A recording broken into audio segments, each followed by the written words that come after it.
नमः शिवाय. परमपूज्य गुरुदेवता श्री कलावती माता लिखित बोधामृत पुस्तक वाचन. मागील भाग पुढे चालू. विषय 6. गुरु शिष्य संवाद. प्रश्न 41. मनुष्याचा स्वभाव बदलू शकतो काय? उत्तर: होय. प्रश्न: ते कसे?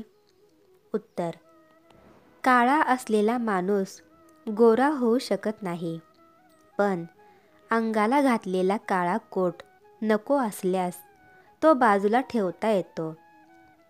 त्याप्रमाणे आत्मा हा नित्यमुक्त व शुद्ध आहे. त्याच्या ठिकाणी जडलेला जो विकार आहे तो म्हणजे माईक खोटा आहे.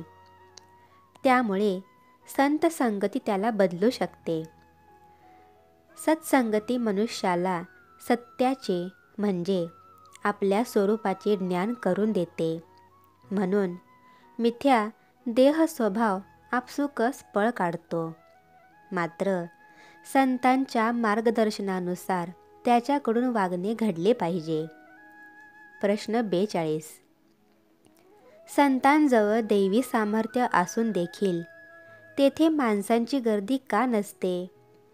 उत्तर: सराफी दुकानात सोने, चांदी, हिरे, मोती इत्यादी मौल्यवान वस्तू जरी मिळतात, तरी त्या घेण्यास जास्त पैसे द्यावे लागत असल्याने त्या ठिकाणी माणसे अगदीच कमी जातात. तेच चुरमुरे फुटाण्याच्या दुकानात एका पैशालाही माल मिळतो, म्हणून तेथे माणसांची गर्दी असते. त्याप्रमाणे संत जरी दैवी सामर्थ्याने युक्त असतात, तरी भक्तिभावाच्या अभावी त्यांच्याकडे क्वचितच माणसे गेलेली आढळतात. कीर्तन पुराणाचे ठिकाणी मात्र नेहमीच गर्दी असते. प्रश्न 43. आम्ही सुशिक्षित लोक असे असता संतांचा बोध ग्रहण करणे आम्हास कठीण का जाते? उत्तर: पेटविलेल्या अग्नीत सारखी लाकडे घालीत राहिल्याने तो जसा अधिकाधिक पेट घेतो, त्याप्रमाणे सारखी वासना वाढवीत राहिल्याने मन दिवसेंदिवस अधिकाधिक अधीर, अस्थिर व निर्बल बनत जाते. म्हणून संतांचा बोध ग्रहण करणे जमत नाही. प्रश्न 44. संतांचा अवतार जर अज्ञजनांच्या उद्धारासाठीच आहे, तर आपल्या सहवासात आलेल्या माणसांचा लगेच का ते उद्धार करीत नाहीत? उत्तर: उद्धार करणे म्हणजे जीवात्म्याचे अनेक जन्मात जडलेले संस्कार काढून त्याला परमात्म्याची ओळख करून देणे होय. देव हा निर्गुण निराकार असल्याने तो चर्मदृष्टीला दिसत नाही.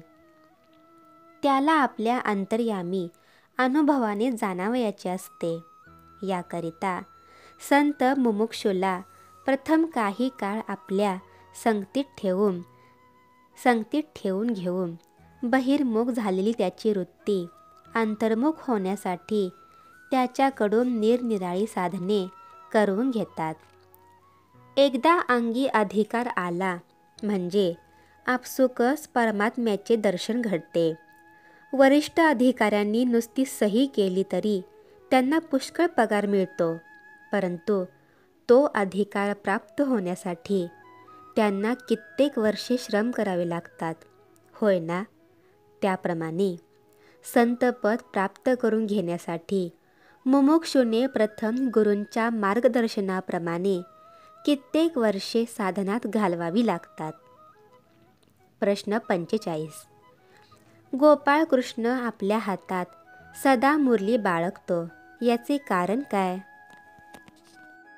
उत्तर: ज्ञानी पुरुषांच्या वागण्यात बोधच भरलेला असतो. त्यामुळे मुरली धरण्यापासून असा अर्थ काढण्यात येईल की मानव देह मुरलीप्रमाणे आहे. मुरलीप्रमाणे देहालाही 2 डोळे, 2 नाकपुड्या, 2 कान व तोंड अशी 7 रंध्रे आहेत. मुरली जशी आपल्या गुणाने सहवासात असलेल्या माणसांना गुंग करून टाकते, तद्वत मनुष्यही आपल्या सद्गुणांच्या योगे करून जगाला गुंग करू शकतो. पण मुरली जशी पोटातील कपट टाकून देऊन निर्मळ बनली आहे, तद्वत मनुष्याने पण कपटाचा त्याग करून पवित्र बनले पाहिजे.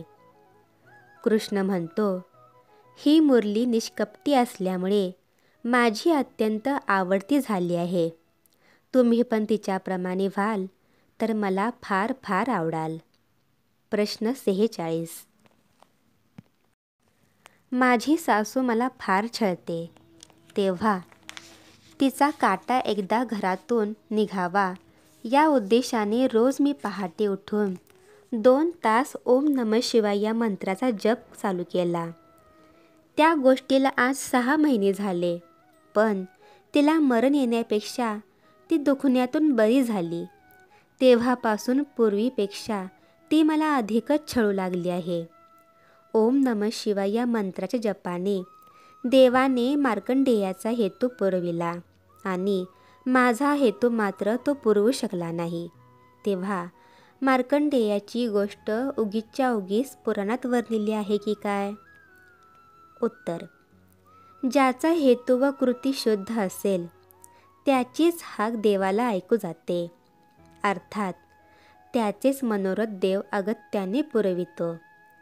यावरून तुमचा हेतू देवाने पुरविला नाही याचे कारण तुमच्या लक्षात येण्यासारखे आहे. मार्कंडेयाचा हेतू व कृती ही दोन्ही शुद्ध होती, म्हणून देवाला त्याची हाक ऐकू गेली. अर्थात देवाने त्याचा हेतू पुरविला. पण तुमची कृती शुद्ध व हेतू अशुद्ध असल्याकारणाने देवाला तुमची हाक पोहोचली नाही. मग मनोरथ कसा सफल होणार? हेतू चांगला असून कृतीत एखादी चूक झाली तर देव एक वेळ माफ करतो, पण हेतूच वाईट असेल तर मात्र कृतीला तो मुळीच महत्त्व देत नाही. श्री सद्गुरुनाथ महाराज की जय.